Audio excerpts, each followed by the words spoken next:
काय ना मला उत्तरच माहिती नाही, मी काय उत्तर देणार त्याला. मी म्हणणार या प्रश्नाचं उत्तर मी देणार नाही. चेहरा बघण्यासारखं झालं. मला कळलं म्हणलं बोलावं काय. केवढ्या जोरात पाठीत बुक्की घातली माझ्या.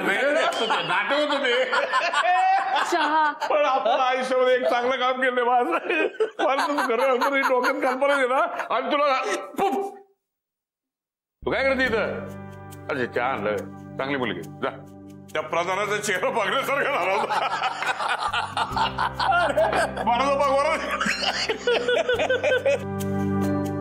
गुरुजी काकांना जरा हळू असायला सांगा ना, मला भीती वाटते. हे काय म्हणले तो?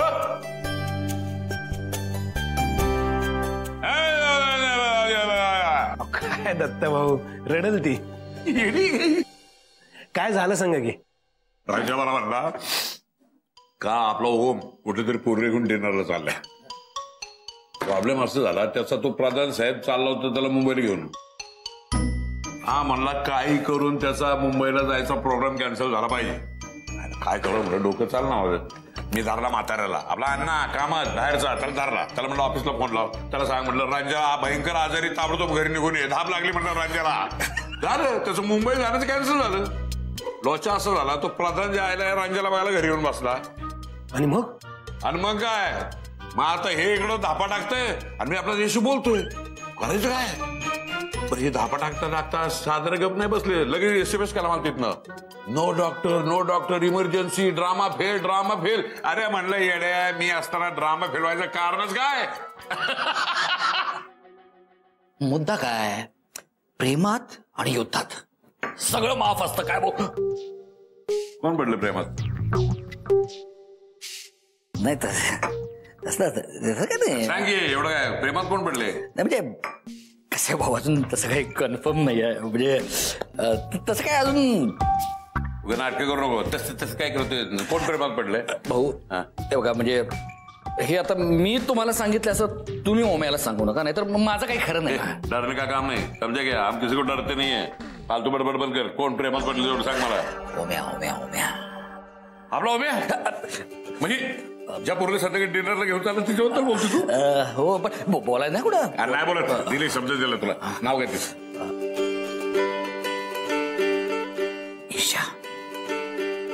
ईशा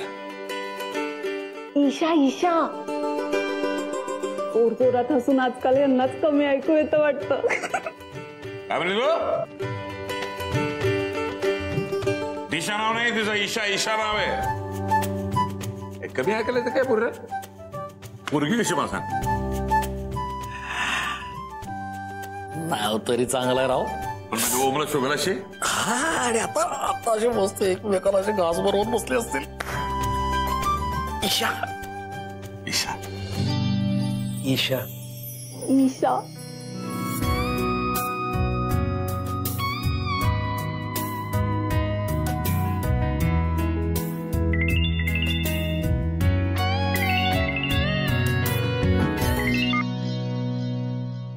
हॅलो. नाही सॉरी वगैरे तू आता काही म्हणणार नाहीयेस किंवा कुठलंही कारण सांगून मी आता येऊ शकत नाही असं तर अजिबात म्हणणार नाहीयेस. खूप वेळ झाला मी तुझी वाट बघतोय. कुठे आहेस तू. एक मिनिट, मी का सॉरी म्हणेन. मी गेला अर्धा पाऊण तास तुझी ते वाट बघतेय. किती वाजले ओम, कुठेस तू. हाच प्रश्न मी आता तुला विचारला. तू कुठे आहेस. मी ग्रीन रूफ मध्येच आहे. कुठे आहेस. ये आत ये. मी आतल्या डायनिंग एरियात आहे.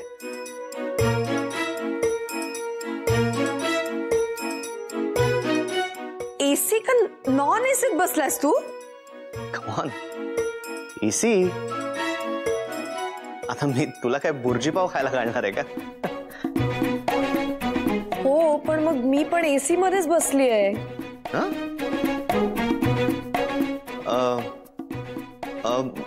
अच्छा तुझ्या समोर काय दिसतंय तुला. भिंत. Wow what N answer.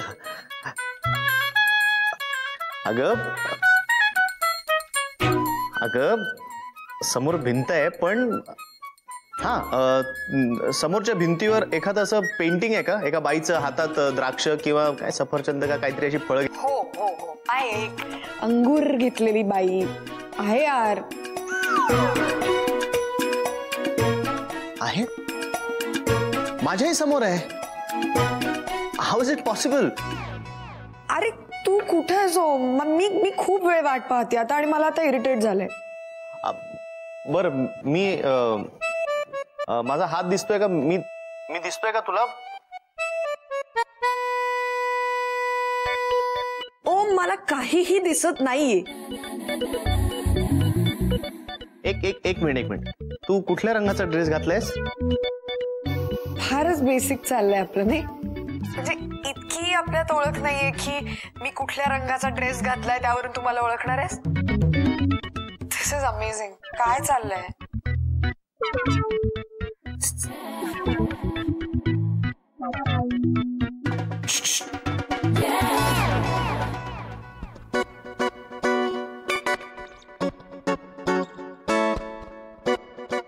काय चाललंय तुझं? एक मिनिट.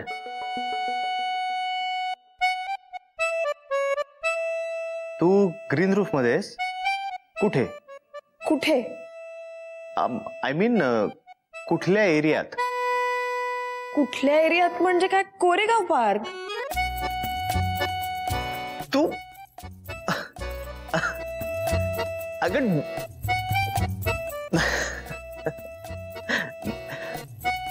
तू कोरेगाव पार्कला का गेलीस? अरे ग्रीन रूफ कोरेगाव पार्क मध्ये असं मला अश्विनीने सांगितलं. अगं त्यांची चेन असेल. मी प्रभात रोडवर आहे ग्रीन रूफला. आई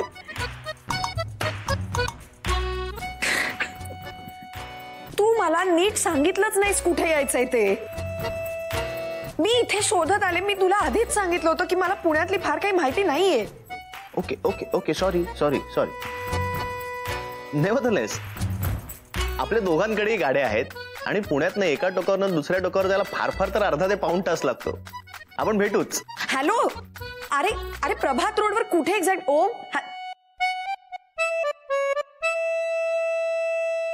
एक्सक्यूज मी, ते प्रभात रोडवरचं ग्रीन रूफ कुठे आहे एक्झॅक्टली? थँक्यू. नको तेव्हा उंच माणसं येतात. भाऊ, आकाश कसं चांदण्याने खचाखच भरलंय नाही? होय की. आपण म्हणजे याच्या समोर एकदम किडक वाटतो रे. काय जायला जगण्यासाठी केविल वाटेत धडपड चाललेली असते आपली. भाऊ तुम्ही म्हणजे एकदम फिलॉसॉफिकल आहे राव. फिलॉसॉफी कसली आली डॉक्टरची. काय तुला खरं सांगू, म्हणजे रागावर नको, पण आजकाल फार एकटं वाटायला लागलं. रागवण्यासारखं काय आहे त्यात भाऊ? आपण सगळेच एकटे असतो ना. आणि त्यात आमचा ओम्या तर पहिल्यापासूनच अगदीच एकटा.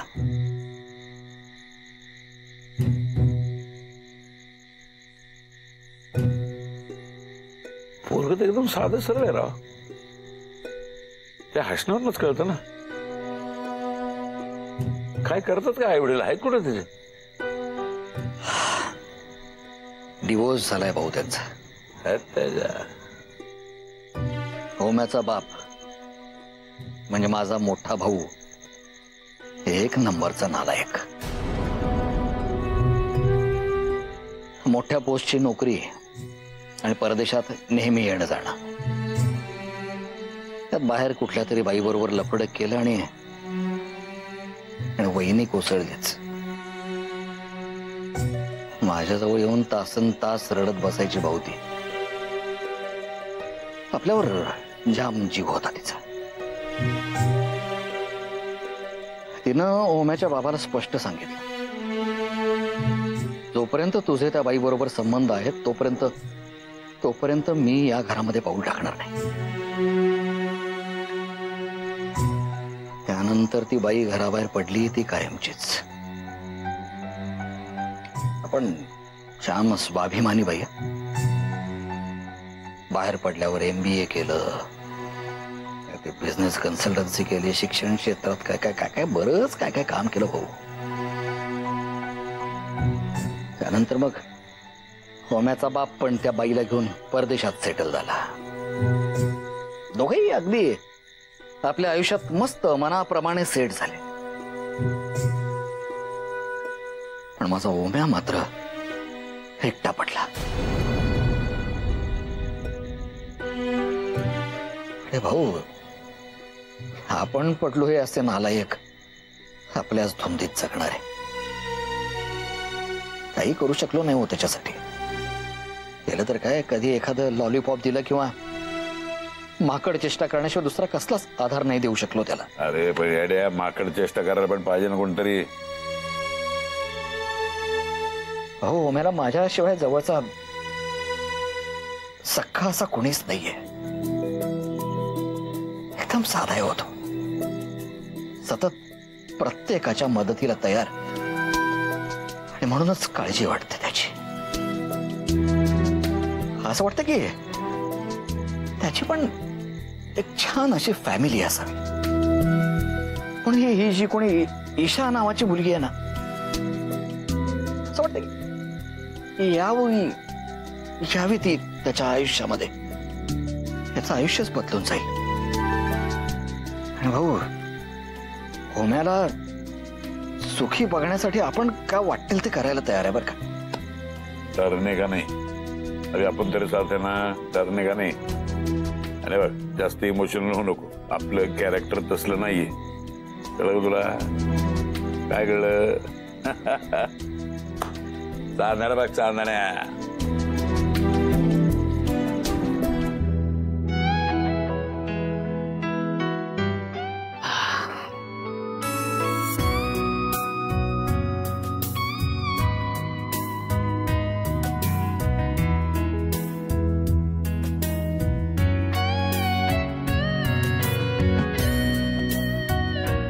हे बघ, सेम.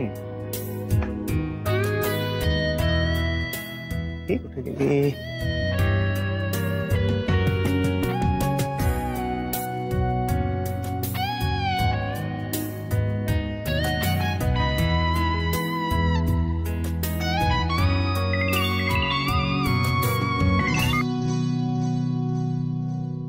हा, तू कुठे आहेस?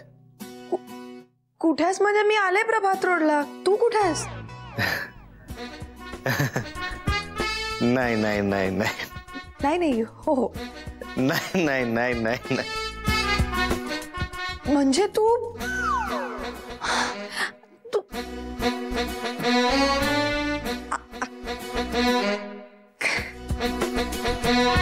का गेला असशील तिकडे कोरेगाव पार्कला? का? अगं, मी तुला म्हटलं ना आपण भेटू. अरे पण तू असं कुठे म्हणाला होतास की मी येतोय तिकडे म्हणून? आणि ती तुझी गाडी आहे ना, ती चालू असण्यापेक्षा बंदच असते जास्त वेळेला, म्हणून मी इथे आले ना ऑल द वे. अरे असं काय? पण मी पोचलो ना आता इथे. ओके, मग तू एक काम कर, तू आता तिथे एकटा जेवत बस, ठीक आहे? कारण माझं पोट भरलंय, माझं फिरून फिरून पोट भरलेलं आहे. मी जाते. एक मिनिट. तेवढा ऍटिट्यूड का देतेस मला? आणि तुला काय एवढी घाई होती? बसायचंस ना थोडा वेळ इथेच. ए, तुला पार्टी द्यायची नव्हती ना, तर तू मला तसं स्पष्ट सांगायला हवं होतंस. हे काय आहे? हा, I mean so kind of you. एक मिनिट. मी तुला हॉटेलचं नाव स्पष्टपणे सांगितलं होतं. मी तुला विचारलंही होतं की मी तुला ऍड्रेस SMS करू का, पण तूच मला म्हणालीस की माहितीये म्हणून. आणि मला काय स्वप्न पडलं होतं का की तू कोरेगाव पार्कला जाशील म्हणून? आणि एवढंच होतं तर तू मला फोन करायचास ना. एक मिनिट, मला असं वाटलं होतं की आपण काहीतरी छान सेलिब्रेट करायला भेटतोय, आणि तू चुका काढतोयस आता माझ्या. पण तू अशी इम्पेशंट होऊ नकोस ना, शांतपणे बोलू ना आपण. अरे आपण कशासाठी भेटणार होतो आणि आता हे काय चाललंय? मला ना काही कळतच नाहीये. Okay, period. I am sorry. तसा काही माझा अधिकार नाही तुला ओरडायचा. तितकी ओळखही नाही आपली. म्हणजे मी असं म्हटलं की आपण एकत्र वेळ घालवूया, एन्जॉय करूयात. आणि तुझा इतका अमूल्य वेळ माझ्यामुळे वाया गेला त्याबद्दल I am really sorry. Bye.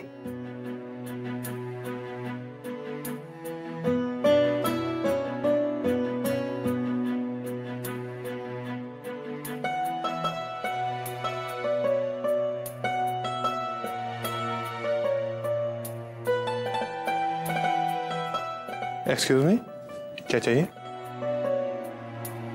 चुल्लू भर पानी मिलेगा डूब मरने के लिए.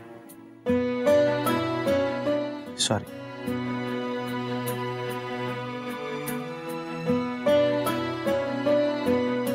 Excuse me, may I help you? No you can't. कारण माझं ऑलरेडी खूप पोट भरलंय. मस्त डिनर झालंय. Very nice hotel, very nice party, very nice dinner.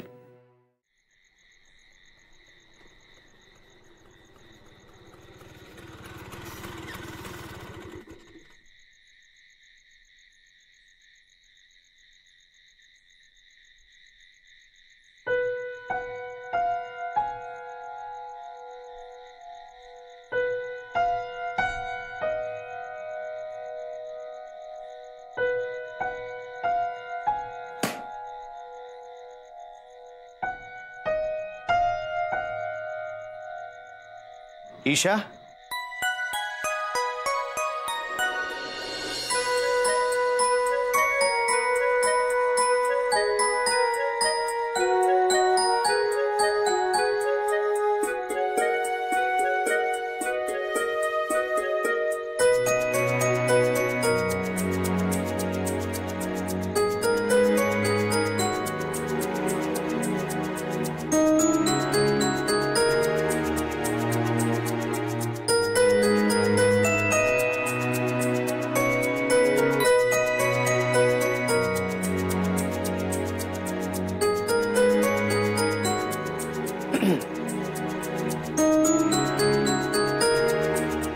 घरीच जायला निघालो होतो. अस्वस्थ वाटायला लागलं. आज तुला भेटल्याशिवाय घरी जाऊच शकत नव्हतं.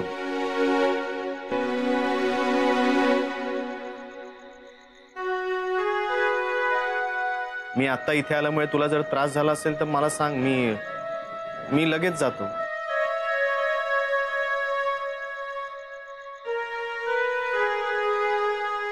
मिसअंडरस्टँडिंग झालं होतं आपल्यामध्ये. माझ्यामुळे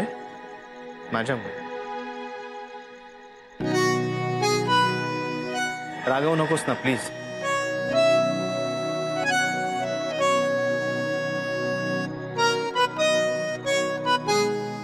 आय एम सॉरी.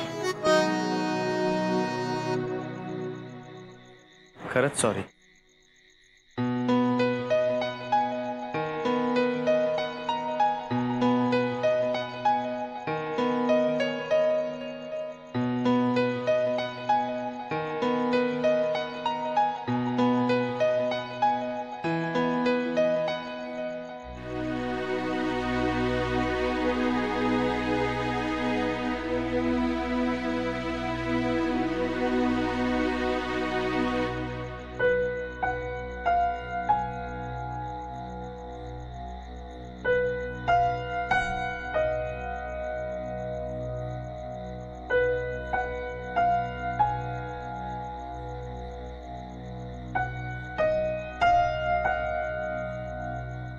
मला भूक लागली.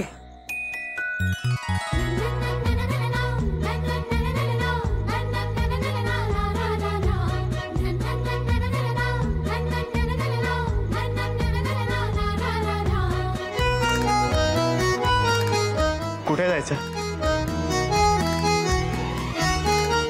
तर सगळी हॉटेल्स बंद झाली असते. मला नाही माहिती. मी खाल्लं नाहीये सकाळपासून काही. मला झोप नाही लागणार. सॉरी.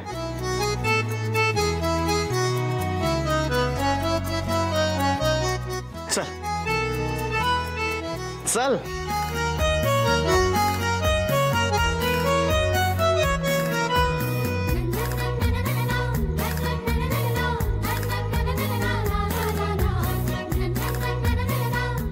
कुठे जायचं? अंडा भुर्जी खायला मुन्नाकडे. आयुष्यभर चव लक्षात ठेवशील.